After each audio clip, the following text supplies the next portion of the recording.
No, the word acceptable has been lifted from our objective, and we certainly set out to endeavour to, and it was a compromise in a way. We wanted to be aspirational, and we at least wanted to be acceptable.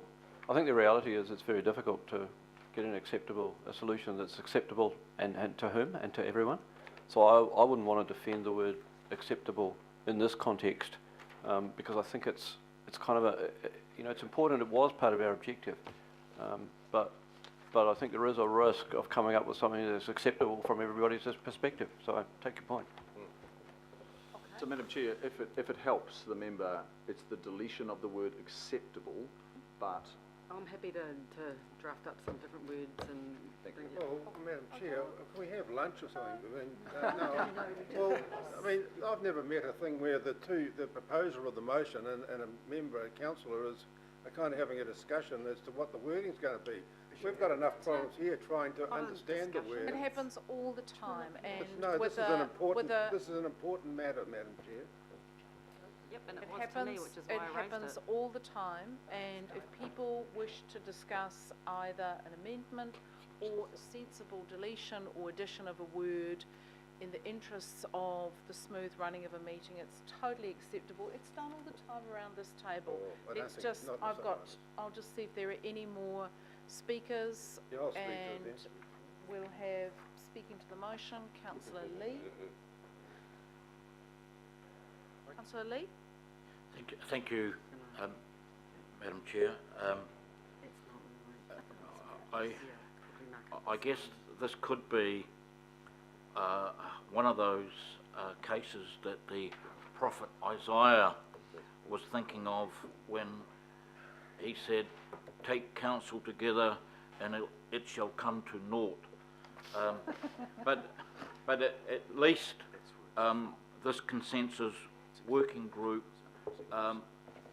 enabled a certain healing within the community, which was badly divided over the council's decision to go to the High Court and support the application to extend Bledisloe Wharf and Lost.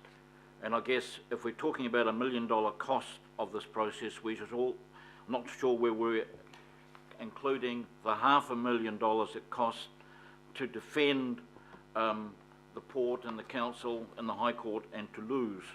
But maybe it's 1.5. However, it's quite a lot of money, and I think that we should be very cautious about throwing more money into this process. There is a healing process. It's not quite worked because actually there isn't really a consensus, despite all the best efforts of Dr. Boven and his team. Ports have come out and said they still want to extend.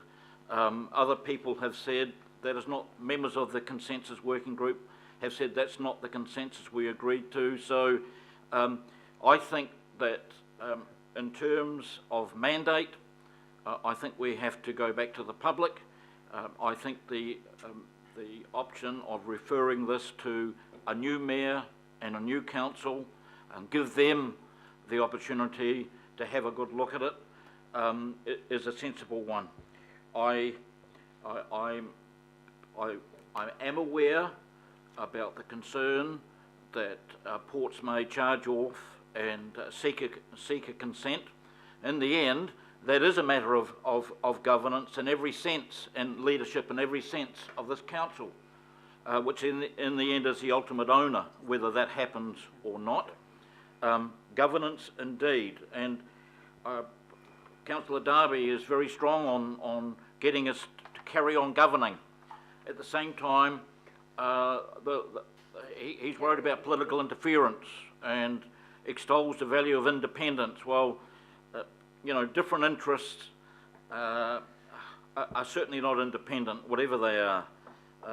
And in terms of governing is also respecting the mandate, respecting the public. And I think there's a lot to digest in this report. I have to say, with all due respect, because it would have been a very difficult and challenging task, that there's not much in here that wasn't already known. Coming out of previous studies by the Auckland Harbour Board, and even the Ports of Auckland itself. But be that as it may, let's give the community and council candidates, many of them will be sitting here, mayoral candidates, to have a good look at this report, and then with a fresh mandate, act on it or otherwise. And so, Madam Chair, I am for supporting option 1, and that is, and I am opposed to carrying on this situation and spending more and more money on this process. And I have to tell you, I have serious doubts, grave reservations about the role of EY in all of this. They are the people we paid a lot of money for who recommended selling the port. They really do have a conflict of interest in this. So I raise that concern, Madam Chair. Okay, thank you, Councillor Lee. Mr Mayor. I just think it's really important to try and reflect a little bit about the context and the background of why this report was done at all, because we tend to forget.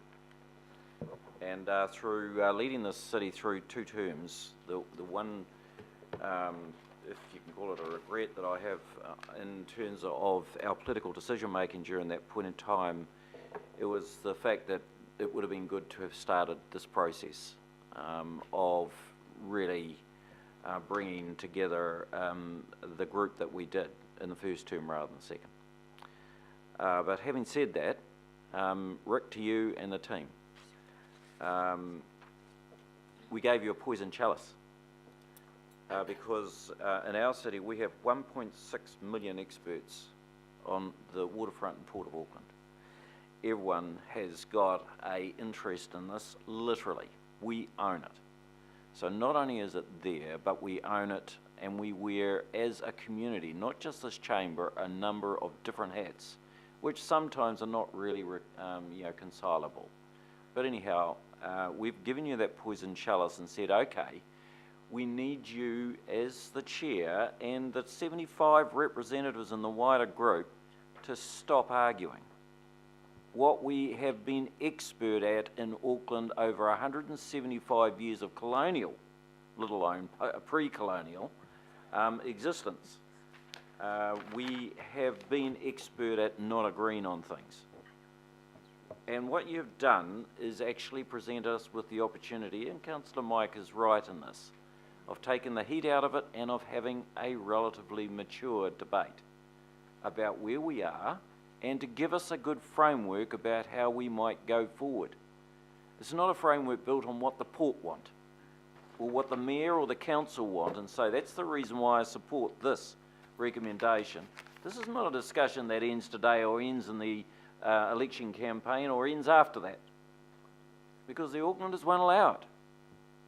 Basically, we need to keep working with this issue, ensure that our council officers are connected with the issue, and continue to develop and mature and tease this debate out, because we know that there are short, medium and long-term issues here, and the short-term issues are going to require continued discussion, and we'll need to continue to be focused on those. We know that the report isn't overly focused on these, but we need a dolphin there.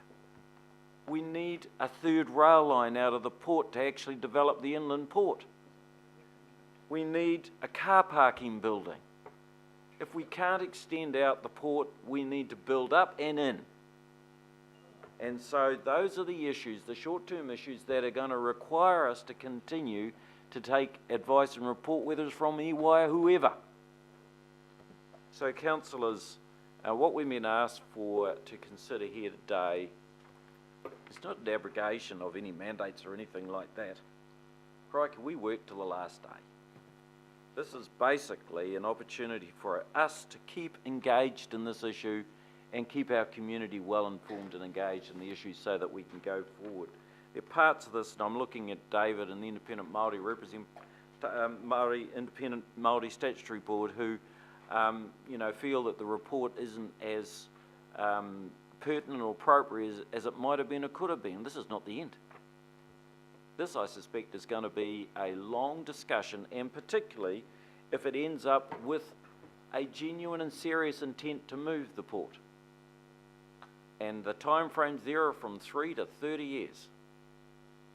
And so that discussion will be a very, very live discussion from now and into the future. You know, when this discussion started, I was really strong that the port should stay. But the one thing that I agreed with is, look, put the arguments to me. Why would I change my mind? Why should I change my mind? Well, part of this report talks about the sustainability of the port maintaining its position there. And whether or not, if it doesn't grow out, what is its options? It can grow up or in, but how much of a challenge will that be? And will that provide as many challenges to us in terms of infrastructure as repositioning the port somewhere else? And I really think that it has been valuable to actually talk about where would that somewhere else be? Tauranga and Northport? I don't think so. How can you service a city growing at 3% per annum from 250 kilometres away? I think there are certain impracticalities there. But you've highlighted those and you start to tease those out. Going to require even more work into the years ahead. And then if it's within the Auckland area, Manukau, as a son of the south, boy oh boy, that harbour's got some challenges. And secondly, the further Thames, massive environmental challenges there, and I suspect iwi will be all over that like a rash. And then if we lived in Ningbo, one of our sort of sister cities, we'd absolutely be out in Great Barrier Island. We would have made that decision 10 years ago. But we live in this beautiful city. And so we have irreconcilables. We don't want to sell out, some don't want to sell our port, some do want to sell our port. Some don't want to move the port, but won't allow it to grow where it presently stands. Some want a port that is strongly commercially active and growing, but can't reconcile that with the fact that the port actually also needs to expand one way or another. So these are challenges that won't be resolved here today. Councillors, we're not asking for a revolution to support this recommendation. We're asking for you all to help the process keep moving forward. There's no, I don't see any tricks, agendas or anything going on here. As the Mayor who's retiring at the end of this term, I would like to encourage and support the new Mayor coming through, whoever that is, and give them as much information and as reasonable a well-defined direction as possible, as well as most of you will be sitting around this table again in 3.5 months' time, and the new councillors who come in. So, you know, the point that I would make here is that whether you support the growth in the port or whether you are about constraining port activity, you need to continue to allow this debate to grow, to mature, and get more information in so that we make even better decisions in the following terms about the future of this port. So back to you guys, Rick. Thank you.